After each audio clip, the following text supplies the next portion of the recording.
Muito bom dia a todos. Permitam-me também cumprimentá-los na pessoa do senador Blairo Maggi, que nos fez o convite para que a gente possa esclarecer. É uma tristeza quando a gente vê, de fato, essas imagens, e nós temos uma grande missão de mostrar que temos um outro lado também que funciona bem. Então, da mesma maneira, nós temos um serviço, uma coordenadoria de defesa agropecuária em São Paulo. O coordenador é o Heinz Otto Helwig, que aqui está. E nós também fazemos um trabalho de orientação, de registro de estabelecimento, fiscalização, de inspeção, monitoramento, qualidade, auditorias, enfim. Esse trabalho que nós dividimos em São Paulo em 40 regiões, então nós temos 40 unidades, a gente chama de escritórios de defesa agropecuária. Nós temos casa de agricultura em 594 dos 645 municípios paulistas, e esses nossos técnicos, eles se dividem em todas essas regiões justamente na tentativa de estar cada vez mais próximo para trabalhar com a ajuda para que façam da maneira correta, orientando, como também inspecionando, fiscalizando, autuando e, se for o caso, também fechando esses estabelecimentos.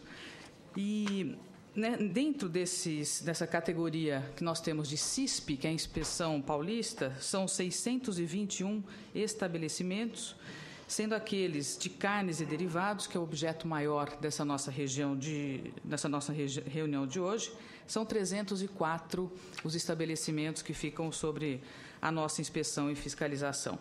Fizemos, no ano de 2012, mais de 2.000 inspeções e fiscalizações, e nós temos só de abate de bovinos sobre o CISP 67 estabelecimentos. Nós nos concentramos bastante, em 2012, abatidos pelo nosso sistema CISP foram 735.344 cabeças. Então, esses foram os animais inspecionados. Sobre esse desdobramento que nós tivemos de abate clandestino, também recebemos denúncias, e essas denúncias são objeto de uma ação imediata. Então, foram 6 autos de infração, 6 apreensões e condenações, 6 fechamentos locais também.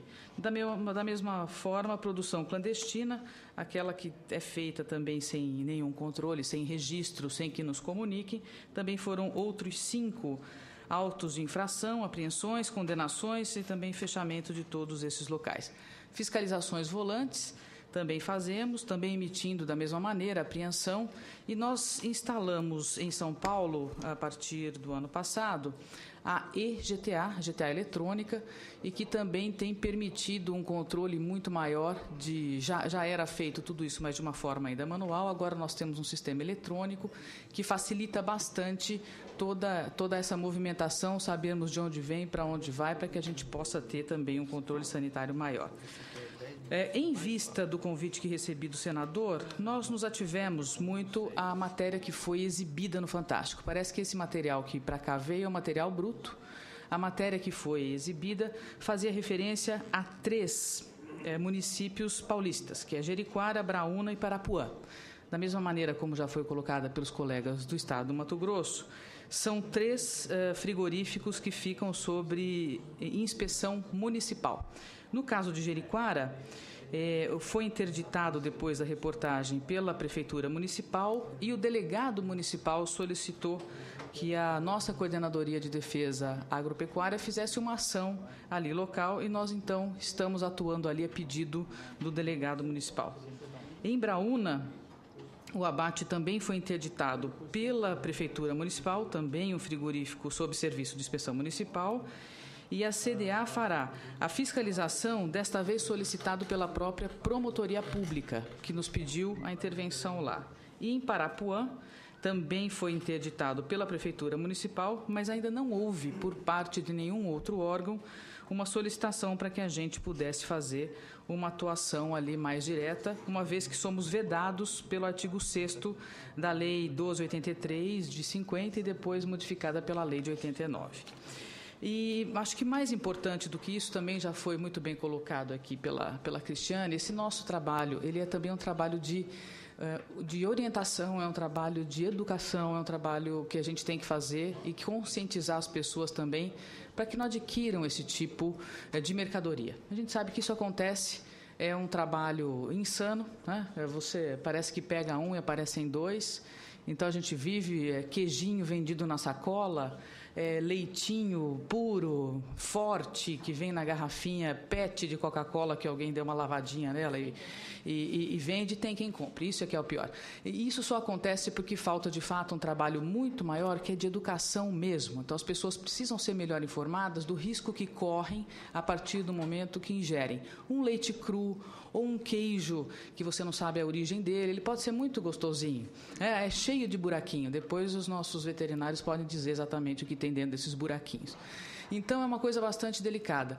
Com vista a isso também, senador, eu gostaria de dizer um passo que demos em São Paulo. Nós montamos um projeto o ano passado, ele funcionou muito bem e já está explodindo esse ano, a gente já está sem condição até de trabalhar, que foi um projeto que nós denominamos de sanitarista mirim. Ele foi todo engendrado pelo nosso pessoal da Coordenadoria de Defesa Agropecuária, e nós estamos trabalhando com crianças das escolas. Pegamos 3 municípios onde existem laticínios, onde existem matadouros, e estão mostrando para as crianças, né, de uma maneira não tão brutal assim, né, porque essas imagens são muito fortes, mas mostrando para eles tudo que está envolvido, porque a gente sabe da importância que tem também as crianças, os jovens, na hora de convencer os pais. Então, esse projeto está sendo muito legal e a gente já está com mais de 5.000 alunos esse ano. A gente começou ano passado só para fazer um teste, e como isso é bem recebido, como essa questão da educação, da conscientização é importante e como ela é bem recebida. Então, está aí uma ideia que a gente tem feito bastante. Então, nós temos tentado, na medida do possível, conscientizar, mostrar a importância, temos feito essa atuação com os nossos técnicos. Agora, é preciso que a gente trabalhe também uma conscientização dos municípios. Isso acontece, é corriqueiro, e a gente não tem como ir lá intervir. Então, essa é uma das maiores problemas que nós temos. Eu passo a palavra para o Heinz, se quiser complementar alguma coisa, Heinz. Obrigado, secretária. Bom dia a todos. Bom dia, senadores. Só colocando mais uma ajuda que deve ter no abate clandestino. Se existe abate clandestino, é porque existe comércio clandestino. Existe alguém que intermedia essa clandestinidade. Então, em São Paulo, nós temos uma outra legislação para ajuda e apoio aos municípios que não têm médicos veterinários para trabalharem e fazerem as inspeções ou as fiscalizações efetivamente no varejo. Porque o varejo é da vigilância sanitária e não cabe a nós, defesa agropecuária, fazermos varejo, porque somos proibidos pela legislação. E o veterinário é o profissional que pode sumariamente determinar a eliminação das carnes ou das carcaças que lá apresentadas sem uma análise microbiológica, qualquer coisa, desde que não apresente origem. Então, não só o trabalho de coibição do abate clandestino que foi colocado aqui, ou das formas como são feitas, deve ter um trabalho conjunto nas prefeituras municipais, através das vigilâncias sanitárias, para que possam coibir, já que a educação talvez não seja tanta para o consumidor, que não possa coibir a comercialização. Obrigado. Satisfeito? Perfeitamente. Muito obrigado, doutora Mônica Bergamaschi, secretária de Agricultura e Abastecimento do Estado de São Paulo. Eu convido agora para fazer uso da palavra o senhor Antônio Flávio Camilo Lima, secretário de Agricultura e Pecuária e Irrigação do Estado de Goiás. O senhor tem 10 minutos para a sua apresentação.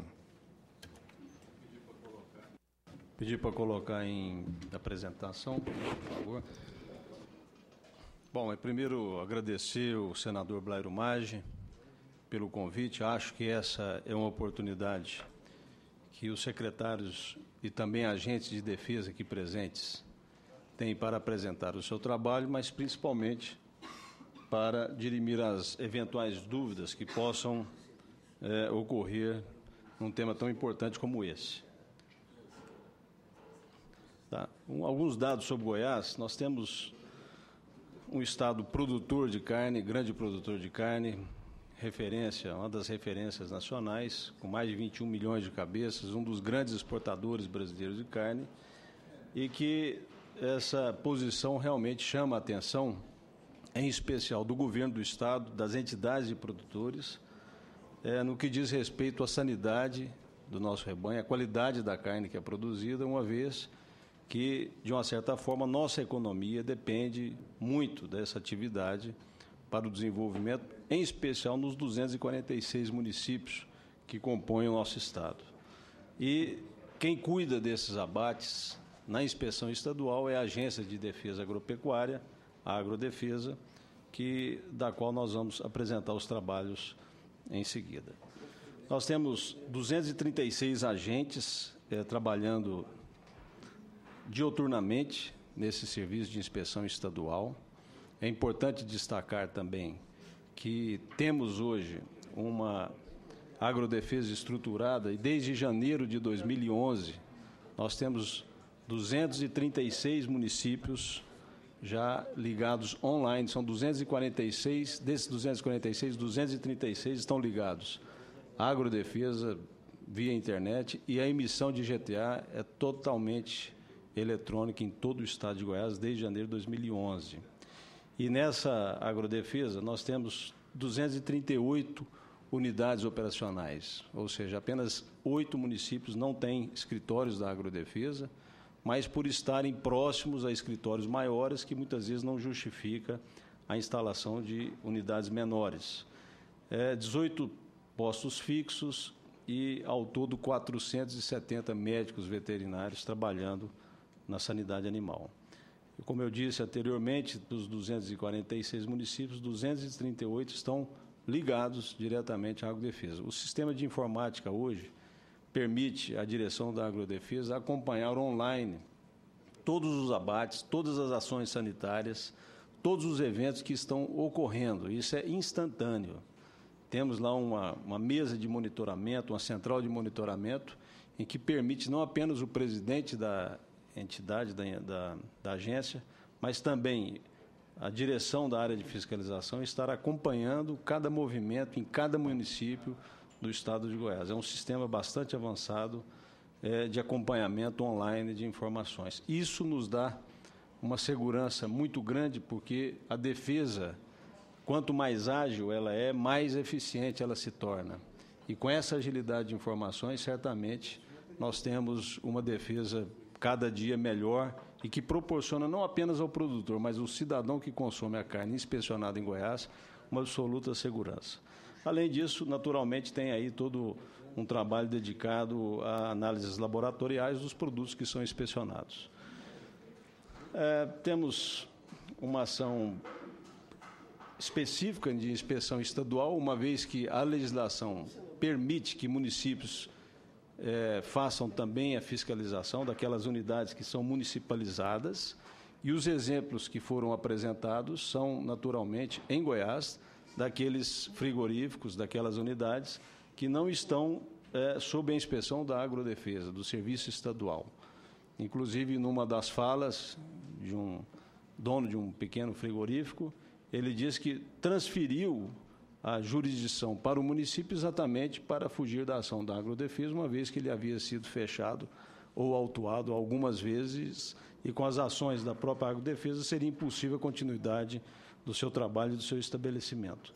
Então, essa distância que muitas vezes acontece entre a ação estadual e a ação municipal é que proporciona uma condição favorável, uma vez que os municípios não têm essa estrutura que nós estamos apresentando, todos nós estamos apresentando aqui, né?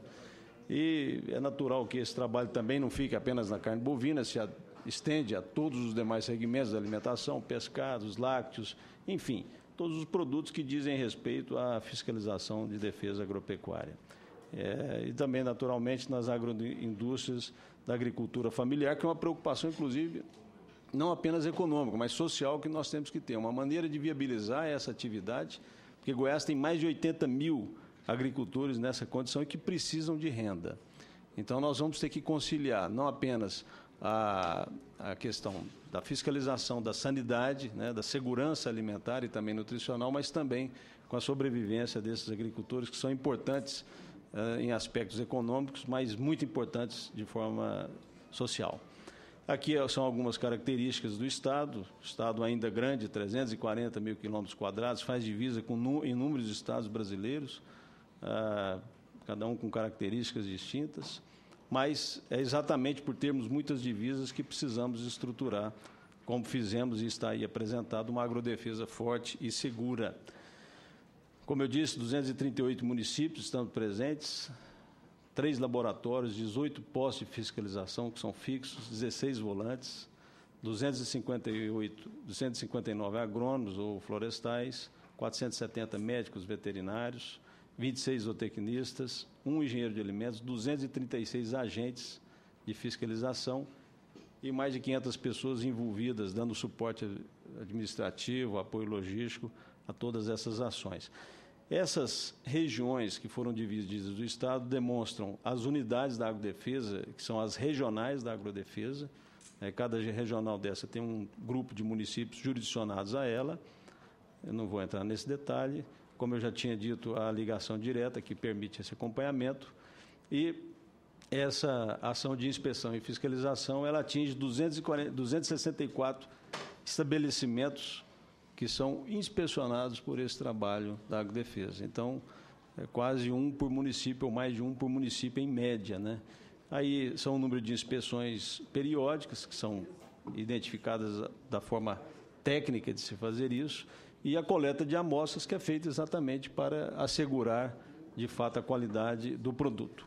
E, por fim, os dados da fiscalização, aqueles 264 são estabelecimentos ligados à produção de carne, transformação de carne. E aí nós temos, no total, 418 estabelecimentos, porque envolve outras atividades. Goiás abate em torno de 3,5 milhões de bovinos por ano. Desses, 510 foram inspecionados pelo Serviço Estadual, pela Agrodefesa, 360 mil suínos, 24 milhões de aves, 800 mil peixes, 132 toneladas de pescado e derivados, 18 mil toneladas de produtos carnes e derivados também inspecionados, 127 milhões de litros de leite, 51 mil toneladas de produtos lácteos, 3,6 toneladas de mel e uma quantidade enorme de ovos ali inspecionados. 2.800.000 dúzias de ovos inspecionados pelo Serviço Estadual. Naturalmente, temos os municipais e o Serviço Federal também de inspeção, né? E atua de uma maneira muito séria e muito, eu diria, competente com outras entidades, porque talvez um dos grandes problemas que nós precisamos enfrentar é a questão de educação sanitária, que ela vai envolver, inclusive, não apenas quem fiscaliza, mas quem consome o produto. Talvez o melhor fiscal, quem vai atestar a qualidade dos produtos é exatamente aquele que compra, aquele que adquire, que precisa ter consciência em recusar em comprar determinados produtos ou comprar de determinados estabelecimentos. E aí a parceria com as entidades que são feitas. Obrigado. Muito obrigado, então, ao senhor doutor Antônio Flávio Camilo de Lima, que é secretário de Agricultura, Pecuária e Irrigação do Estado de Goiás. Eu convido para fazer sua apresentação, seu pronunciamento ou posicionamento, o senhor Luiz Fernando Mainardi, que é secretário de Agricultura, Pecuária e Agronegócio do Estado do Rio Grande do Sul. Senhor presidente, senador Bailo Maggi, cumprimento ao senhor, a todos, acho que não posso dizer a todos os senhores senadores, mas ao senhor pela iniciativa. Cumprimento os demais convidados, doutor Enio Marques, árduo defensor da defesa. Eu vou fazer algumas considerações para, o final, apresentar, na minha modesta opinião, o que eu acho que está acontecendo e o que deveríamos fazer. Em primeiro lugar, nós vivemos, senhor presidente, um momento de crescente concentração de recursos nas mãos da União. Os estados e municípios estão permanentemente a reclamar. E, no caso específico defesa é o conjunto de ações em que todos nós temos que atuar. Amanhã o Grêmio joga com o Fluminense. Outro dia o Grêmio ganhou de 3-0 porque a defesa do Fluminense não funcionou. Quando não funciona, é isso que dá. Se amanhã se repetir, nós vamos ganhar de novo. Defesa é feita pelo município, pelo Estado e pelo governo federal. Pelos 3 entes federados. Nós vivemos esse processo de concentração de forma crescente. E se nós formos verificar, perguntar para os municípios por que eles não estão aderidos ao CISB-SUAS, eles vão dizer, nós não temos dinheiro para contratar profissionais. Bom, tem um problema de conscientização, de participação, né, nos problemas e na busca de solução. Mas a questão mais comum alegada é essa. Então, eu penso que o nosso principal problema é, de fato, a questão do financiamento das ações de defesa. O Ministério tem feito um esforço muito grande, mas acho que está meio que sozinho nesta luta por recursos. E recursos existem. E como existe, o problema é que nós temos que extensionar, e o senhor está de parabéns por essa iniciativa, para que o governo brasileiro faça os aportes de recursos nessas áreas. Nós estamos, por exemplo, assistindo agora, recentemente, né, o governo fazendo desonerações que chegam a 50 bilhões, inclusive comprometendo recursos dos estados e dos municípios. Nós estamos novamente participando de um conjunto de políticas nacionais sem ter a oportunidade sequer de escolher se estas são as melhores políticas ou não. Eu acho que, por exemplo, parte desse dinheiro poderia ser jogado na defesa. E na defesa é para nós preparar para o mundo que vem. Se nós aumentamos em 300%, creio que foi isso nos últimos 10, 12 anos, as exportações brasileiras de carne, nós vamos continuar ampliando as exportações. Aliás, o debate que nós temos que saber é como é que vai se comportar a pecuária nesse cenário de consumo mundial crescente de proteína animal, onde o frango está ultrapassando o consumo mundial de suínos, onde o frango, né, precisa cada vez mais área de agricultura para produzi-lo. E as áreas de pecuária vão se restringindo, no nosso caso, estão cada vez se restringindo mais. Como é que nós vamos trabalhar para que esta carne, que cada vez mais vai agregar valor e cada vez mais no mercado mundial será um produto de excelência, como que o Brasil vai se portar em relação a isso? Qual o nosso projeto estratégico enquanto país? E aí as coisas não funcionam. Por exemplo, nós achamos que o Rio Grande do Sul, que tem um rebanho de 14 milhões, perto do rebanho nacional de 210, se fala em 220, que, aliás, qual é o rebanho brasileiro efetivo? Isso é uma outra pergunta que nós gostaríamos de saber. Nós trabalhamos no ano de 2011 para colocar uma emenda no orçamento da União, fechamos 100% da bancada do Rio Grande do Sul. Ao final do ano, incluímos uma emenda para desenvolver a rastreabilidade, a identificação individual bovina e bobalina, dali para frente. Passamos o segundo ano, 2012, correndo atrás para chegar no final do ano e dizer o seguinte: as emendas não serão pagas. É um jogo de faz de conta. Absurdo. Nós perdemos 2 anos e chegou na hora a uma política do governo dizendo que as emendas não serão pagas.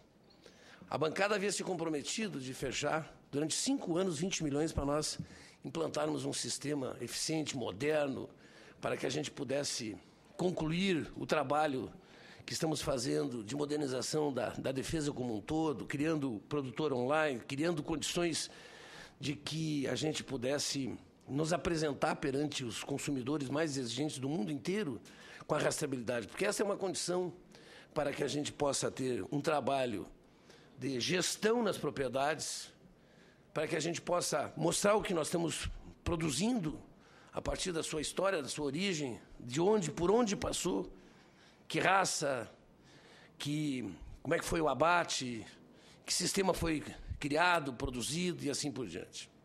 E terceiro, para que a gente possa efetivamente ter um trabalho sanitário eficiente, com uma capacidade de resposta também muito rápida, como o mundo inteiro tem feito. Aliás, visitamos meia dúzia de países exatamente para conhecer o sistema de rastreabilidade. Infelizmente, vamos ter que trabalhar com recursos próprios para implementar no Rio Grande do Sul. E aí é das dificuldades, e aí é a falta de recurso. E aí, bom, sempre tem coisas que são muito importantes, talvez mais importantes que a rastreabilidade, como a educação, pagar o salário, o piso para o magistério e assim por diante. Então, estamos, no meu entendimento, frente a uma ideia de que nós...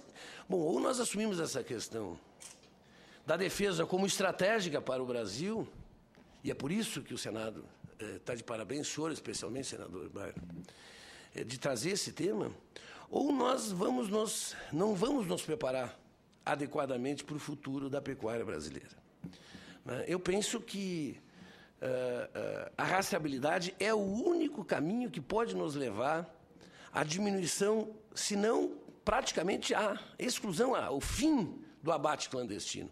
Isso que nós vimos nas reportagens é porque nós não temos adequadamente fiscalização municipal, temos limitações estaduais e não conseguimos interagir com as 3 esferas de forma correta. O SUASA-CISB, na prática, não se implementa.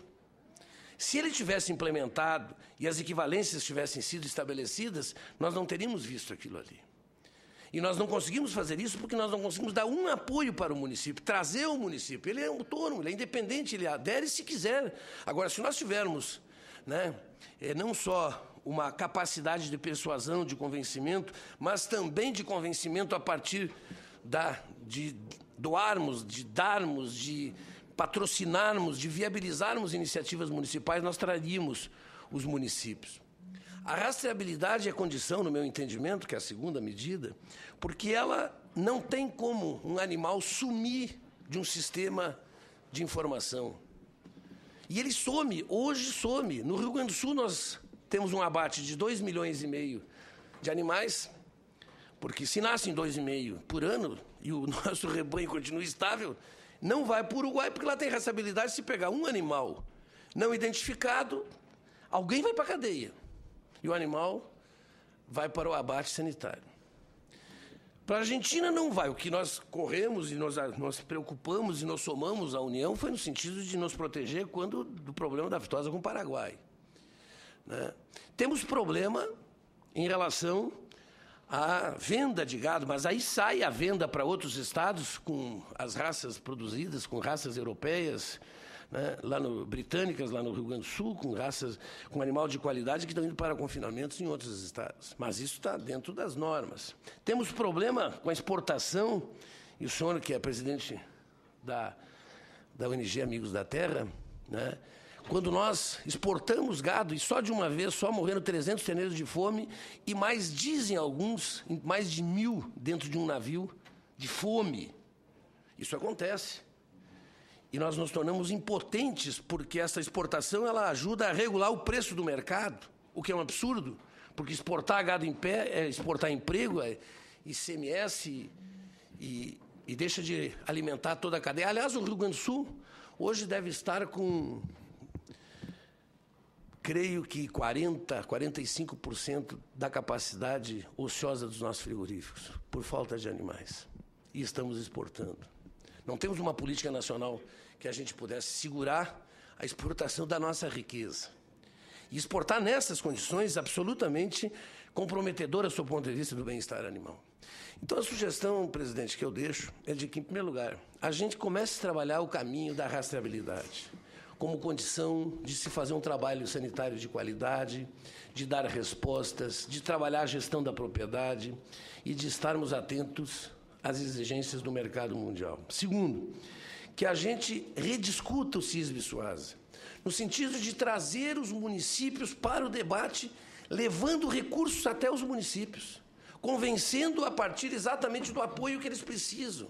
Pelas dificuldades, contratar mais um veterinário, 2, um técnico, um funcionário, eles não farão, não estão fazendo. Repito, o Rio Grande do Sul tem 5 municípios que aderiram. Nós precisamos fazer com que essa adesão seja total, que os nossos trabalhos sejam efetivamente integrados, que haja equivalência. Portanto, quando nós atingirmos isso, nós não vamos, eu tenho certeza, vermos mais cenas como essas que nós vimos no Fantástico e outras, quem sabe piores, que os Amigos da Terra ainda não divulgaram. Obrigado.